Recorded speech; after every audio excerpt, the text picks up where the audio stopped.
ഇത്? കാലത്ത് മുതൽ കണ്ണിൽ എണ്ണ ഒഴിച്ച് കാത്തിരിക്കാം. അയ്യോ അമ്മ, കണ്ണിൽ എണ്ണ ഒഴിക്കരുത്.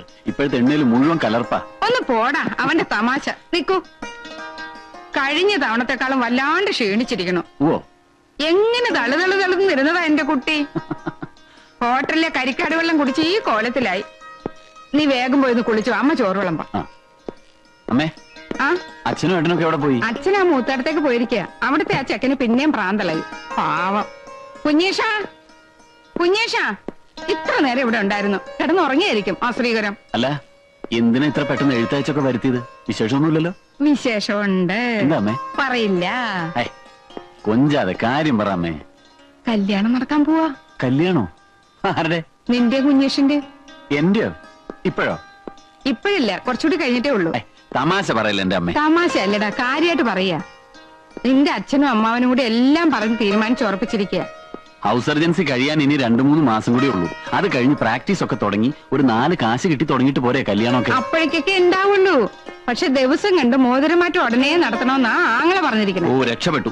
ഞാൻ വിചാരിച്ച ഇപ്പൊ തന്നെ പിടിച്ച് കെട്ടിക്കാൻ പോവാന്ന്. അല്ല, ഏട്ടന് പെണ്ണ് കണ്ടോ? പോവല്ലോ. ആ കാര്യങ്ങളൊക്കെ ആങ്ങളെ ഏറ്റിരിക്കുക. ഞാൻ വന്നേ ഉള്ളൂ. ഏട്ടൻ പകലിടന്ന് ഉറങ്ങുക? ഇന്നലെ രാത്രി തീരെ ഉറങ്ങിയില്ല. എന്തു പറ്റി? 2 ഉരുളി ഭൂതമാരണ ഘൃതം കാച്ചാനുണ്ടായിരുന്നു. ഒന്ന് പോടാ അവിടുന്ന്. അവന്റെ ഒരു ഭൂതമാരണം കാച്ചല്. നേരെ ചൊവ്വ ഒരു ഗുളിക ഉരുട്ടോ നീ. നിന്റെ പഠിപ്പൊക്കെ എങ്ങനെയുണ്ട്? ആ, നടക്കുന്നു. പരീക്ഷയിൽ ജയിക്കുമല്ലോ അല്ലേ? ജയിക്കണം. ഇല്ലെങ്കിൽ എനിക്കാ കുറച്ചില്. നാട്ടുകാരുടെ മുമ്പിൽ എനിക്ക് തല നിവർത്തി നടക്കാൻ പറ്റില്ല. ഞാനിപ്പോ ഒരു കൊല്ലം. നീ ഒന്ന് വേഗം പോയി കുളിച്ചിട്ട് വന്നേ പോ. ഇളിക്കണ്ട.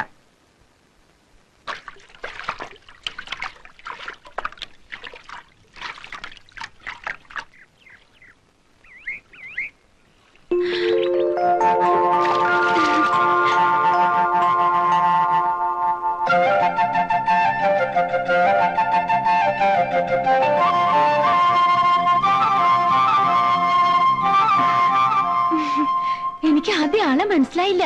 വരുന്ന വിവരം എന്താ അറിയിക്കാഞ്ഞ്? വന്നിട്ട് അറിഞ്ഞാ മതിയെന്ന് തോന്നി. അറിയിച്ച വേറെയും കുഴപ്പമുണ്ട്. അപ്പൊ നിന്നെ ഫുൾ മേക്കപ്പിലെ കാണാൻ നോക്കും. ഈ ഒറിജിനാലിറ്റി ഉണ്ടല്ലോ, അതാണ് എനിക്കിഷ്ടം. ഓ പിന്നെ, മേക്കപ്പ് ചെയ്തിട്ട് വേണമല്ലോ എനിക്ക് ഉണ്ണിയേട്ടന്റെ മുമ്പിൽ വരാൻ. ഒരു മറവില്ലല്ലോ ഭഗവാൻ ഇവിടെ. മറവോ? അതേന്നേ, ഒരു ചൂടുള്ള സമ്മാനം അങ്ങോട്ട് തരാമെന്ന് വെച്ചാ വല്ലവരും കണ്ടാലോ?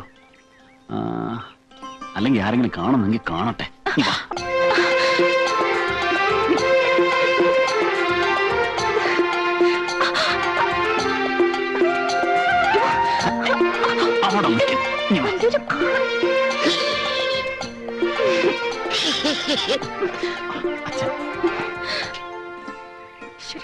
അവിടെ നിൽക്കുമോളെ. ഇതിൽ എത്ര നാണിക്കായിരിക്കണത്? ഉണ്ണിയേട്ടനല്ലേ? നിങ്ങൾ സംസാരിക്കേ, ഞാൻ പോയേക്കാം. അല്ല, ഞാൻ അമ്മാവനെ കാണാൻ ഇറങ്ങിയതാ. ഓ, താനല്ല വന്നത്. ഓ, ക്ഷമിക്കണം. ഇനിയിപ്പോ താനെന്നൊക്കെ വിളിക്കുന്നത് വളരെ സൂക്ഷിച്ചു വേണം. 3 മാസം കഴിഞ്ഞാ ഡോക്ടറായ പോകുന്ന ആളല്ലേ? ഞാൻ ഡോക്ടറായാൽ അമ്മാവൻ എന്റെ അമ്മാവനല്ലാതാവൂ? അതില്ല. എത്ര വലുതായാലും ബന്ധങ്ങളൊക്കെ ബന്ധങ്ങളാവുണ്ണി. താനതൊന്നും മറക്കുന്ന ആളല്ല എന്ന് എനിക്കറിയാം. ഉണ്ണി, നിന്നോടൊരു കാര്യം പറയാനുണ്ടായിരുന്നു. മറ്റൊന്നുമല്ല, കുഴല് വെച്ച് രോഗം പരിശോധിച്ച് മരുന്ന് കൊടുത്തതുകൊണ്ട് മാത്രം കാര്യമില്ല. ഈ ഓപ്പറേഷൻ ഉണ്ടല്ലോ, ഓപ്പറേഷൻ, അതിലും എടുക്കലാവണം. ഇപ്പൊ ഒരു ചെറിയ ഓപ്പറേഷൻ ചെയ്താൽ ഫീസ് എത്രയാണെന്നറിയോ? ഫീസിന് വേണ്ടി ചുമ്മാ ഒരാളെ പിടിച്ച് കയറാൻ പറ്റുമോ? ചുമ്മാ പിടിക്കണ്ട. ആ വിദ്യ ഭേഷായിട്ട് മനസ്സിലായിക്കോളൂ. എങ്കിൽ നിങ്ങൾ സംസാരിക്കും.